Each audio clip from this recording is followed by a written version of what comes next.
And welcome to my channel knowledge fusion. Last video में हमने समझा था कि पाइथागोरियन ट्रिपलेट क्या होता है या कैसे किसी पाइथागोरियन ट्रिपलेट को हम निकालते हैं। आज मैं एक डिफरेंट क्वेश्चन लेके आया हूं। आज हम पढ़ने वाले हैं कि 2 डिजिट स्पेशल नंबर क्या होता है। मैंने पहले एक स्पेशल नंबर की वीडियो डाली हुई है, ये जो है उससे अलग है। स्पेशल 2 डिजिट नंबर क्या होता है आज हम ये पढ़ेंगे। पहले आप एक क्वेश्चन लिख लीजिए जो 10th बोर्ड्स और 8th और 9th के एग्जाम्स में आता है। Write a program to input a number, check and print whether the given number is a special 2 digit number और नॉट। पहले मैं आपको समझा देता हूं कि स्पेशल 2 डिजिट नंबर होता क्या है। देखिए, मान लीजिए नंबर है 59, यहां मैं लिख देता हूं। मान लीजिए नंबर है 59। 59 की डिजिट्स का सम 5 + 9 14 और 59 की डिजिट्स का प्रोडक्ट 5 × 9 45। इन दोनों का जो सम आएगा अगर वो नंबर के इक्वल है 59 तो ये एक स्पेशल 2 डिजिट नंबर है। यानी हमें एक एक डिजिट को एक्सट्रैक्ट कराना है, पहले उसकी डिजिट्स का सम कराना है, फिर उसकी डिजिट्स का प्रोडक्ट कराना है। अब इसको हम जावा में कैसे कोड करेंगे वो मैं आपको समझाता हूं। देखिए, मैंने यहाँ कुछ एग्जांपल्स लिए हैं 19, 29, 59, 99। ये सारे स्पेशल 2 डिजिट नंबर हैं और ऐसे और भी एग्जांपल्स होते हैं। पर याद रखिएगा, स्पेशल 2 डिजिट नंबर का मतलब ये है कि आपके जो नंबर है उसमें 2 ही डिजिट्स होनी चाहिए। 2 से ज्यादा है, 2 से कम होंगी तो वो सेटिस्फाई नहीं करेगा। अब देखिए, मैंने हमेशा आपको बताया कि जावा की शुरुआत हमेशा क्लास से की जाती है। तो पहले मैंने यहाँ पे क्लास लिखा है, उसके बाद उस क्लास को एक पर्टिकुलर नाम दिया जाता है जो उस पूरे प्रोग्राम को डिफाइन करे। तो मैंने क्लास को नाम दिया है स्पेशल। उसके बाद मैंने कर्ली ब्रेस लगाया है। कर्ली ब्रेस लगाने के बाद मैंने वॉइड मेन फंक्शन लिखा है। मेन फंक्शन क्या करता है, हमारे पूरे प्रोग्राम की प्रोसेसिंग में हमारी हेल्प करता है और इसकी सारी वर्किंग मेन फंक्शन के अंदर की जाती है। इंट एन, मैंने मेन फंक्शन के अंदर इंट एन लिया है। क्यों? क्योंकि मैंने क्वेश्चन में कहा था write a program to input a number. तो जैसे कि मुझे पता है कि यूजर एक नंबर इनपुट करेंगे, तो इसलिए मैंने एक वेरिएबल लिया है एन। कौन सी डेटा टाइप का? इंटीजर डेटा टाइप का। उसके बाद मैंने कर्ली ब्रेस लगा दिया। यहां तक हमारा step 1 that is the syntax part complete हो चुका है। अब आती है स्टेप 2 की बारी। वो वेरिएबल्स जो हमारे प्रोग्राम को सॉल्व करने में हमारी हेल्प करें, अब उनकी बात करेंगे। 1 2 3 4 5 6 वेरिएबल्स लिए हैं मैंने। मैंने आर लिया है एक एक डिजिट को एक्सट्रैक्ट करने के लिए। s = 0, जो मैं डिजिट्स का सम स्टोर करूंगा वो मैं s के अंदर करूंगा। p = 1, जब मैं डिजिट्स का प्रोडक्ट करूंगा तो वो मैं p के अंदर स्टोर करूंगा। c = 0, डिजिट काउंट करने के लिए कि डिजिट्स 2 से ज्यादा है 2 से कम तो नहीं है, उसके लिए मैंने काउंटर लिया है c। सम = 0, जो डिजिट्स का सम और डिजिट्स का जो प्रोडक्ट आएगा और उसका भी जो सम करूंगा वो सम में स्टोर करूंगा मैं। और num = n, नम मैंने डुप्लीकेट लिया है उस वेरिएबल का जो वैल्यू यूजर इनपुट करेगा। ठीक है, तो अब इसकी वर्किंग हम कैसे करते हैं उसके लिए एग्जांपल ले लेते हैं। मान लीजिए यूजर ने वैल्यू इनपुट की है 59 और हमें चेक करके बताना है कि 59 एक स्पेशल 2 डिजिट नंबर है या नहीं है। तो सबसे पहले इसकी वर्किंग क्या होगी वो देखते हैं। सबसे पहले यहां c = इनिशियल वैल्यू c की 0 है, s की 1 है, s की 0 है, p की 1 है और n की हमारी है ये 59। ठीक है, अब सबसे पहले क्या 59 is not equal to 0? Condition true है, कंडीशन ट्रू है। ये व्हाइल के लूप के अंदर आ जाए जिसके अंदर सारा सम और प्रोडक्ट और डिजिट्स काउंट हम काम करेंगे ये सारे। तो ये व्हाइल के अंदर आ गया। r = n modulus 10, 59 modulus 10। Modulus के केस में मैंने आपको हमेशा बताया जो रिमाइंडर होता है वो ऐसा आउटपुट आता है। जब आप 59 को 10 से मॉडुलस यानी डिवाइड करेंगे तो जो आपका रिमाइंडर है वो 9 आएगा। तो r की वैल्यू क्या हो जाएगी? r की वैल्यू हो गई 9। उसके बाद आपका ये फंक्शन चल जाएगा प्लस c की वैल्यू 0 कट के 1 हो जाएगी। उसके बाद नेक्स्ट स्टेप में आएंगे s = s + r। आपकी s की वैल्यू क्या है? 0 और r की वैल्यू क्या है? 9। 0 + 9, s की वैल्यू 0 कट के कितनी हो जाएगी? 9 हो जाएगी। अब नेक्स्ट स्टेप आ जाएंगे p = p × r। आपकी r की वैल्यू कितनी है? 9। 9 × 1 तो p की वैल्यू क्या हो जाएगी 9 हो जाएगी। अब नेक्स्ट स्टेप में जैसे जैसे डिजिट्स एक्सट्रैक्ट हो रही है नंबर उतना ही छोटा होता जाएगा। n is equals to n divided by 10। तो यानी कि 59 को जब आप 10 से डिवाइड करेंगे तो जो क्वेश्चन होगा वो आपका आउटपुट आएगा। तो जब आप 59 को 10 से डिवाइड करेंगे तो क्वेश्चन आपका 5 आएगा। तो आपकी n की वैल्यू 59 करके क्या हो जाएगी 5 हो जाएगी। यहां से आप वापस ऊपर जाएंगे इधर और फिर से कंडीशन चेक करेंगे।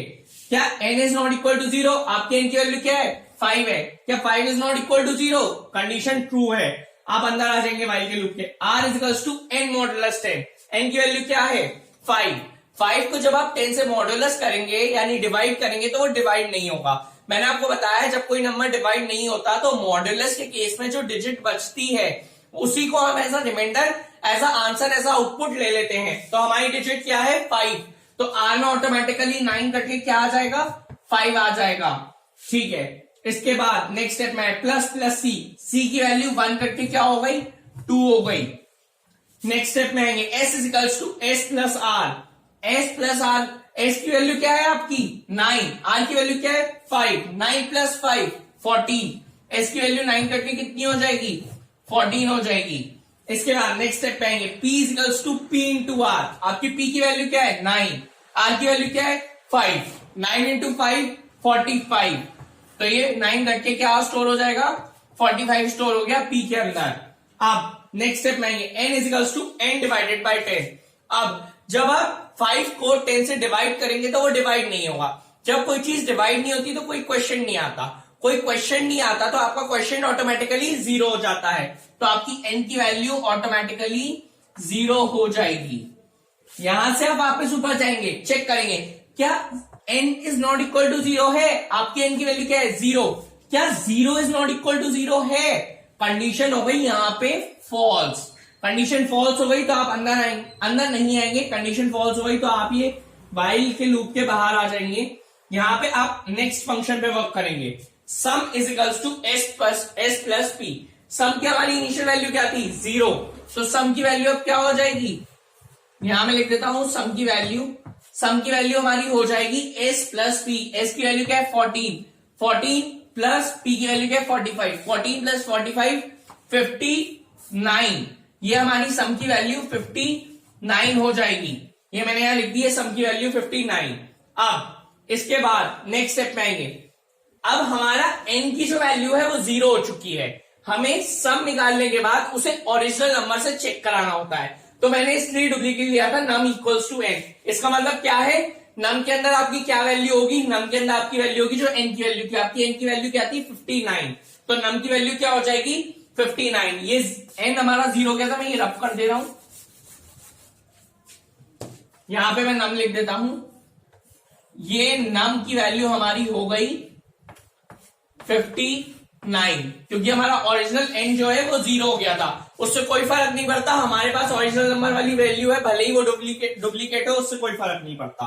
तो सम इक्वल नम। आपकी सम की वैल्यू क्या है 59। नम की वैल्यू क्या है 59 इक्वल 59।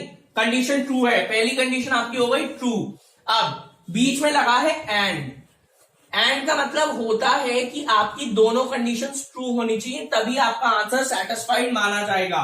आपकी दोनों कंडीशंस ट्रू होंगी तभी आप जो कंडीशन ट्रू का जो स्टेटमेंट है वो रन कर पाओगे।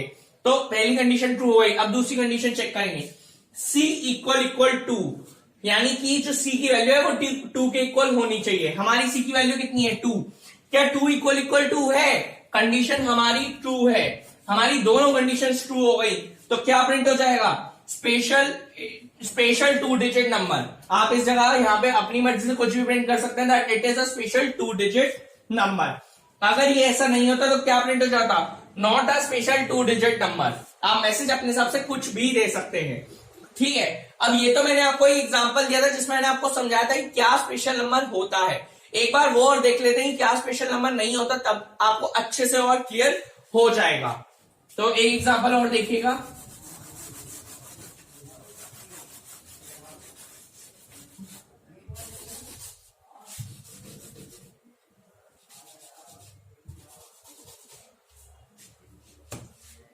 मान लीजिए इस बार n की वैल्यू है 46 ले लेते हैं। n की वैल्यू 46। ठीक है, यहां पे मैं लिख देता हूं n की वैल्यू 46। सबसे पहले 46 is not equal to 0, condition true है, बिल्कुल ट्रू है। अंदर आएंगे, r is equal to n modulus 10। 46 को जब आप 10 से मॉडुलस करेंगे तो जो आपकी r की वैल्यू है, यानी आपका रिमाइंडर जो है वो 6 आएगा। तो r के अंदर आप क्या लिख देंगे, 6 लिख देंगे। नेक्स्ट स्टेप में आएंगे, प्लस प्लस c की वैल्यू इनिशियली 0 थी, 0 से क्या हो जाएगी, 1 हो जाएगी। s is equal to s plus r, s की इनिशियल वैल्यू क्या है, 0 और p की 1 है, तो s is equal to s plus r है। s की इनिशियल वैल्यू 0 है, r की 6 है, 0 प्लस 6, s के अंदर 6 आ जाएगा। इसके बाद नेक्स्ट स्टेप में आएंगे, p is equal to p into r, p की वैल्यू 1 है, r की वैल्यू 6 है, 1 इंटू 6, p की वैल्यू 6 हो जाएगी। इसके बाद अब आप नीचे आएंगे, n is equal to n divided by 10। 46 को जब आप 10 से डिवाइड करेंगे तो आपका क्वेश्चन 4 आएगा, तो आपकी n की वैल्यू 46 करके कितनी हो जाएगी, 4 हो जाएगी। अब यहां से आप ऊपर जाएंगे, फिर से चेक करेंगे, क्या 4 is not equal to 0, condition true है, कंडीशन ट्रू है। अंदर आएंगे, r is equal to n modulus 10, यानी कि अब r is equal to 4 modulus 10 है। अब वही वाला केस आ गया कि 4 10 से डिवाइड नहीं हो सकता, तो रिमाइंडर के केस में जो डिजिट है हम उसी को एज अ रिमाइंडर ले लेंगे। तो यानी कि r में क्या आ जाएगा, 6 कट के 4 आ जाएगा। अब नीचे आएंगे, प्लस प्लस c की वैल्यू 1 कट के क्या हो जाएगी, 2 हो जाएगी। प्लस प्लस का मतलब होता है कि वैल्यू 1 से बढ़ जाना। नेक्स्ट स्टेप में आएंगे, s is equal to s plus r, s की वैल्यू आपकी क्या है, 6, 6 प्लस r की वैल्यू क्या है, 4, 6 प्लस 4, s की वैल्यू हो गई 10। अब नेक्स्ट स्टेप में आएंगे, p is equal to p into r, p की वैल्यू क्या है 6, r की वैल्यू क्या है 4, 6 इंटू 4 24, तो p की वैल्यू 6 कट के 24 आ जाएगा। ठीक है, नेक्स्ट स्टेप में आएंगे, n is equal to n divided by 10। अब जब आप 4 को 10 से डिवाइड करेंगे तो डिवाइड नहीं होगा, जब वो डिवाइड नहीं होगा तो कोई क्वेश्चन नहीं आएगा, कोई क्वेश्चन नहीं आएगा तो n की वैल्यू ऑटोमेटिकली क्या हो जाएगी, 0 हो जाएगी। अब आप वापस से ऊपर जाएंगे, चेक करेंगे, क्या 0 is not equal to 0, condition हो गई फॉल्स। अब वाइल के लूप के आ गए बाहर। Sum is equal to s plus p, sum की इनिशियल वैल्यू क्या है, 0, यहां में लिख देता हूं, सम की इनिशियल वैल्यू जो थी वो थी 0। अब उसमें क्या किया हमने, s प्लस p किया। आपकी s की वैल्यू 10 है, p की वैल्यू 24 है, तो 10 प्लस 24 34, तो ये 0 कट के 34 स्टोर हो जाएगा। इसके बाद अब हम कंडीशन चेक करेंगे कि क्या स्पेशल टू डिजिट नंबर की जो कंडीशन है वो ये सेटिस्फाई कर रहा है या नहीं। पर उससे पहले आपकी जो n की इनिशियल वैल्यू है, n की जो वैल्यू है वो 0 हो चुकी है। इनिशियली वो 46 था, पर सॉल्विंग के टाइम पे वो 0 हो गया है, तो इसलिए हमने डुप्लीकेट लिया था। अब हम डुप्लीकेट की हेल्प से वर्किंग करेंगे। आपकी नम की वैल्यू है जो n की वैल्यू थी, n की वैल्यू क्या थी 46, तो नम की वैल्यू क्या हो गई 46। अब चेक करेंगे क्या नम सम इक्वल नम है, सम की वैल्यू क्या है 34, नम की वैल्यू क्या है 46, क्या 34 इक्वल 46 है, कंडीशन हो गई है यहाँ पे फॉल्स, ये वाली कंडीशन फॉल्स हो गई। बीच में एंड लगा हुआ है, एंड का मतलब होता है दोनों में से एक भी कंडीशन अगर फॉल्स हो जाए तो क्वेश्चन पूरा वहीं पे फॉल्स हो जाता है। तो अब यहाँ पे एक कंडीशन फॉल्स हो गई तो आपको दूसरी कंडीशन चेक कराने की कोई जरूरत नहीं है, आप सीधा प्रिंट कर देंगे it is not a special 2 digit number, question यही खत्म हो जाएगा, आपको दूसरी कंडीशन चेक कराने की जरूरत नहीं है। यहाँ पे 2 इंपॉर्टेंट बातें, एक तो मेन स्पेशल 2 डिजिट केस की जो कंडीशन है वो ना भूलिएगा, प्लस प्लस सी की जगह मैं यहाँ स्लैश ला के लिख दे रहा हूं, आप सी प्लस प्लस का भी यूज कर सकते हैं, एक ही बात है, कोई फर्क नहीं पड़ेगा। आई होप कि आपको स्पेशल 2 डिजिट नंबर क्लियर हो गया होगा। अगर आपको ये वीडियो पसंद आई हो तो इसको लाइक करें, शेयर करें और सब्सक्राइब करना ना भूलें। और एक इंपॉर्टेंट बात, अगर आपको कोई भी कैसा भी डाउट है तो आप मुझे कांटेक्ट कर सकते हैं, मेरी मेल आईडी और मेरा कांटेक्ट नंबर डिस्क्रिप्शन बॉक्स में प्रेजेंट है। Have a good day.